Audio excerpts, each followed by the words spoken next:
जय हिंद दोस्तों, मैं विनोद कुमार स्वागत करता हूं आप सभी का अपने YouTube channel talent scout online classes पर। चलिए शुरू करते हैं आज का वीडियो। अगर वीडियो अच्छा लगे तो प्लीज़ लाइक शेयर सब्सक्राइब जरूर करें। बात कर रहे हैं हम ट्वेल्थ क्लास बायोलॉजी की, जिसका फर्स्ट चैप्टर है रिप्रोडक्शन इन ऑर्गेनिज्म। तो रिप्रोडक्शन जो हमने है वो कुछ चीज़ें इसमें पढ़ ली थी। यहाँ पर रिप्रोडक्शन के दौरान होने वाली इवेंट्स पे हम चल रहे थे, जिसमें प्री फर्टिलाइजेशन इवेंट और पोस्ट और फर्टिलाइजेशन इवेंट हमने पढ़ ली थी। प्री फर्टिलाइजेशन इवेंट में क्या होता है कि जो गैमेट्स होते हैं ये गैमेट फॉर्मेट होते हैं। गैमेट फॉर्मेशन को गैमेटोजेनेसिस कहा जाता है। उसके बाद ये ट्रांसफर होते हैं, मेल गैमेट फीमेल गैमेट तक पहुंचता है और इनका फ्यूजन होता है, जिसे फर्टिलाइजेशन बोलते हैं। तो प्री फर्टिलाइजेशन और फर्टिलाइजेशन इवेंट हमने पढ़ ली थी। आज पोस्ट फर्टिलाइजेशन इवेंट हमें पढ़ना है। तो पोस्ट फर्टिलाइजेशन इवेंट में क्या होता है, तो गैमेट के फ्यूजन से जायगोट फॉर्मेशन होता है। इसी जायगोट के डेवलपमेंट को क्या कहा जाता है, इसको पोस्ट फर्टिलाइजेशन इवेंट कहा जाता है। अब जो जायगोट होता है, मतलब जो गैमेट होते हैं, इस गैमेट का फर्टिलाइजेशन दो तरह से होता है। एक तो एक्सटर्नल फर्टिलाइजेशन और एक internal fertilisation. External fertilisation body के बाहर होता है, किसी एक्सटर्नल मीडियम में, जैसे पानी के अंदर। वहीं इंटरनल फर्टिलाइजेशन बॉडी के अंदर होता है।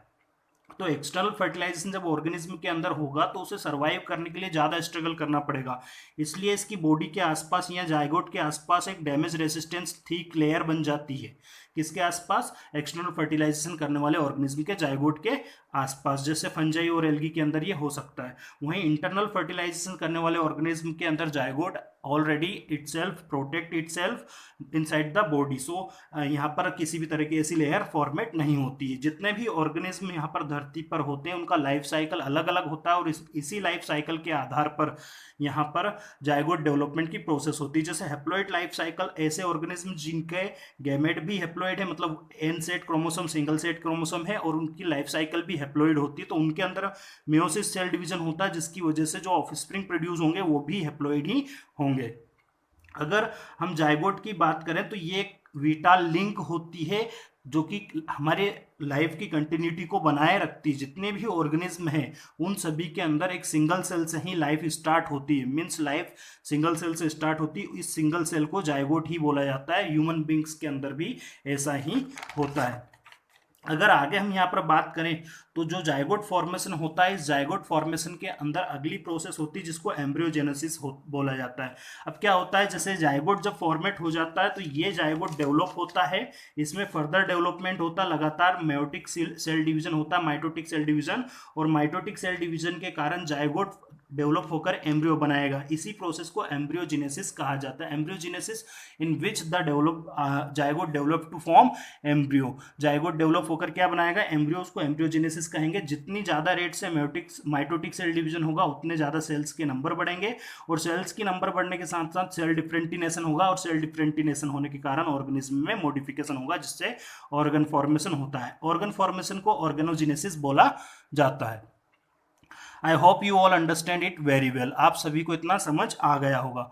अब देखिए यहाँ पर ऑर्गन फॉर्मेशन होता है। उसके पहले जो एनिमल्स होते हैं इनके टाइप्स के आधार पर, तो एनिमल्स दो तरह के होते हैं, एक तो ओविपेरियस और एक विविपेरियस। ओविपेरियस समझ लीजिएगा, ओविपेरियस उन ऑर्गेनिज्म को कहेंगे जो ले एग्स, अंडे देते हैं, और viviparous which give birth to young ones, जो कि मतलब जो जन्म देते हैं वो विविपेरियस। जो अंडे देते हैं वे ओविपेरियस कहलाते हैं। तो जो ओविपेरियस होते हैं वो अंडर डेवलप्ड ऑफ स्प्रिंग को प्रोड्यूस करते हैं। ये अंडर डेवलप ऑफ स्प्रिंग एक थिक कैल्सीरियस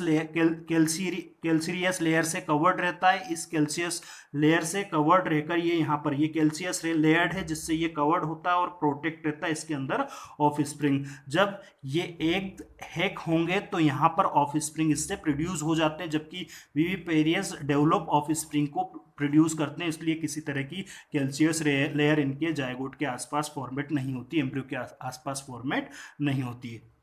देखिए यहाँ पर अगर प्लांट की बात करें तो जो फ्लोवरिंग प्लांट होते हैं उसके अंदर जो फ्लोवर रहता है ये रिप्रोडक्टिव ऑर्गन होता है, जिसके अंदर 4 रोल होते हैं। सबसे पहले कैलिक्स, ये वाला पार्ट आप देख रहे हैं, ये कैलिक्स वाला पार्ट है। ये इनको सेपल कहेंगे, एक एक पंखुड़ी को क्या कहेंगे, सेपल।